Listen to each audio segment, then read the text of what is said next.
Bashkimi Demokratik për Integrim shpreh shqetësim për vlerësimin negativ që Komisioni Evropian i ka dhënë Maqedonisë së Veriut në raportin e fundit të zgjerimit. Arbor Ademi nga kjo parti thekson se përgjegjësia kryesore bie mbi qeverinë, e cila nuk ka përmbushur kushtet themelore për hapjen e negociatave, përfshirë ndryshimet kushtetuese dhe reformat në sundimin e ligjit.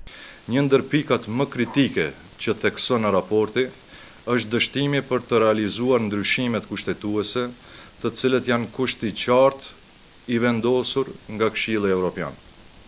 Komisioni nënvizon se nuk është bërë asnjë përpjekje për miratimin e tyre. Kjo nuk është thjesht një vonesë teknike.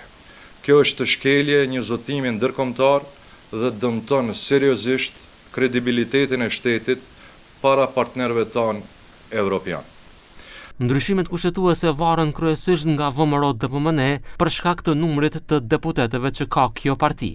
Ndonse publikisht nga ata nuk ka ndonjë sinjal se do të lëshojnë pe, megjithatë, deputetja nga Vlen Saranda Emeri thotë se ka dritë në fund të tunelit. Sa i përket ndryshimeve kushtetuese, me thënë futjen e bullgarëve në kushtetutën e Maqedonisë, kadrit në fund të tunelit. Për shkak se në bisede sipër edhe me kolegët tanë të koalicionit qeveritar, me thënë nga ana e VMRO-s, kemi parë sinjale me të cilat edhe ata e shohin më në fund realitetin, sepse pa ndryshime kushtetuese nuk mund të ketë progres. Pra po thoni se mund të binden, dalin nga dalë. Mund të binden, ata e kanë pranuar atë realitet, dhe unë mendoj se së shpejti do të kemi diçka konkrete, normalisht.